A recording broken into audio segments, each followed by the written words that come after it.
ন্যায় বিচার আমার নবী হিন্দু সম্প্রদায়, বৌদ্ধ, খ্রিস্টানদের উপরে করেছে।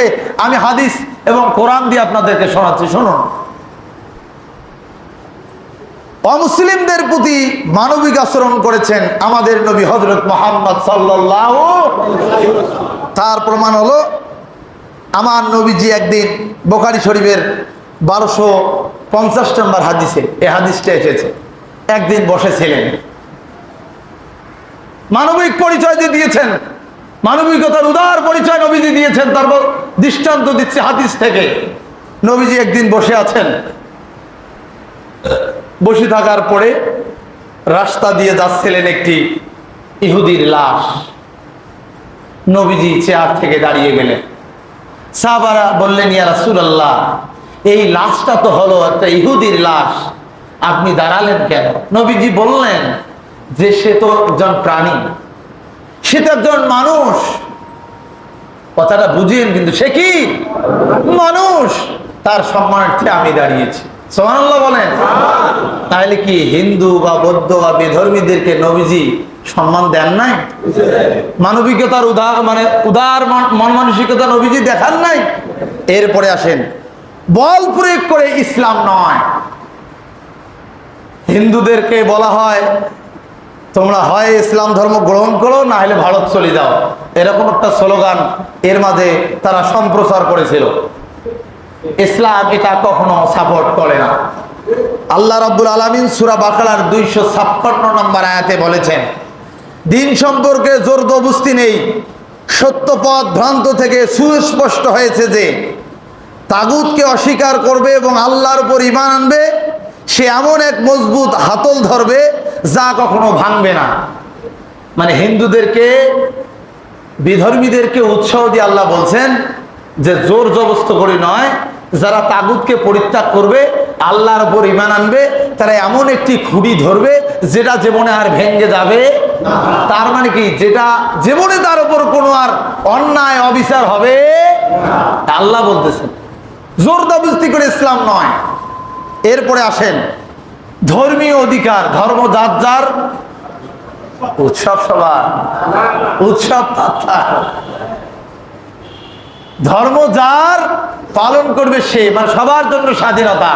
আল্লাহ সূরা কাফিরুনে বলেছেন, লাকুম দীনুকুম ওয়ালিয়া দীন, তোমার দিন তোমার ধর্ম তোমার জন্য, আমার দিন আমার ধর্ম। তা আপনার কে বলছে হিন্দুর বাড়ি ভাঙতে? কে বলছে হিন্দুর মন্দিরে আঘাত করতে? এটা তো নবীজি এবং আল্লাহ স্বাধীনতা দিয়ে গিয়েছে। কথা বলেন না কেন? এটা নিয়ে বাড়াবাড়ি কেন? ইসলাম তো দেখেন তাদের উপরে ন্যায় বিচার করেছে, বলেন সুবহানাল্লাহ। ন্যায় বিচার যে ইসলাম করে বেধর্মীদের উপরে করেছে। এরপরে দেখেন, প্রাণ ও সম্পদের নিরাপত্তার ব্যাপারে ইসলাম কি বলেছে?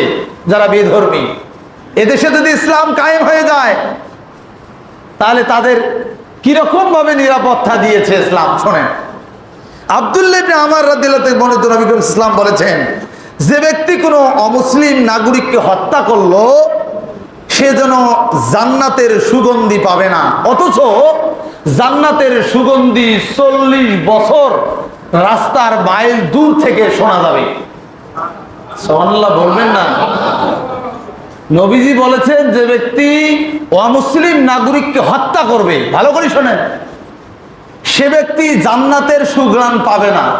অথচ নবীজি বলেছেন অমুসলিম মানে যে ব্যক্তি জান্নাতি হবে, ওই ব্যক্তির জান্নাত থেকে 40 বছর হাঁটলে যত রাস্তা হেঁটে যাওয়া যায়, এত দূর থেকে জান্নাতের সুঘ্রাণ মানুষের নাকের ডগায় লাগবে। এই হাদিসটা হলো নবীজি বলেছেন বুখারীর 2995 নম্বর হাদিস। তাহলে বলেন তো দেখি, আমার নবীজি অমুসলিমদেরকে নিরাপত্তা দিয়েছে কি দেয়নি? আমার ইসলাম দিয়েছে কি দেয় নাই? ন্যায় বিচার অমুসলিমদের উপরে নবীজি করছে কি করে নাই? কিন্তু আমরা করতেছি কেন? কেন? আমরা তো মুসলমান, ওই নবীর উম্মত। এরপরে আসেন, প্রতিবেশীর অধিকার রক্ষা। আমরা তো এখন প্রতিবেশী দেখতে পারি না, আইন ঠেলাঠেলি নিয়ে মামলা পর্যন্ত হয়েছে, জেলও খাটছে, আছে না নাই? হ্যাঁ, দেখেন তাদের ব্যাপারে নবীজি স্পষ্ট ভাষায় বলেছেন।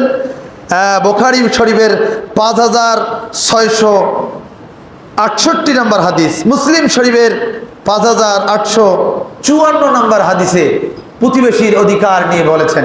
হিন্দু প্রতিবেশী থাকতে পারে কিনা? আরো আসতে বলেন, পারে কিনা? তাদের ব্যাপারে অধিকার, প্রতিবেশী যেই হোক, হিন্দু মুসলিম, তাদের ব্যাপারে ন্যায় বিচার নবীজি করে গিয়েছেন। কেমন? ইবনে ওমর রাদিয়াল্লাহু তাআলা বর্ণিত, রাসূল সাল্লাল্লাহু আলাইহি ওয়াসাল্লাম বলেছেন, জিবরাইল আলাইহিস সালাম আমার কাছে আসলেন, আমাকে প্রতিবেশী সম্পর্কে অনবিরত উপদেশ দিচ্ছেন। আমি মনে মনে ধারণা করলাম, প্রতিবেশীর ব্যাপারে আমাকে যেভাবে ধারণা দিচ্ছে, আমার মনে হয় প্রতিবেশীকে আমাদের উত্তরাধিকারী বানিয়ে দিবে। উত্তরাধিকারী মানে কি? ওয়ারিশ, ছেলে মেয়ে যেরকম ভাবে জমি জায়গা পায়, কথাটা নাই বুঝেন? এইরকম বোধহয় বানিয়ে দিবে। এত হাদিস আল্লাহ নবীজিকে জিবরাইল আলাইহিস সালাম জানিয়ে দিয়েছেন। তাহলে প্রিয় ভাইরা আমার, সন্তানদের উপরে মানুষের রাগ ক্ষোভ সবসময় থাকে? কথা বলে না। সকালে হলে বিকেলে তাকে পাশে আমরা নেই কিনা? কথা বলেন। প্রতিবেশীর সাথে আপনার বছরের পর বছর, মাসের পর মাস, যুগের পর যুগ মামলা হামলা আছে না নাই? কেন? আপনি তো মুসলিম, এটা তো হবে না। সে হিন্দু হোক, খ্রিস্টান হোক আর বৌদ্ধ হোক, এটা করা যাবে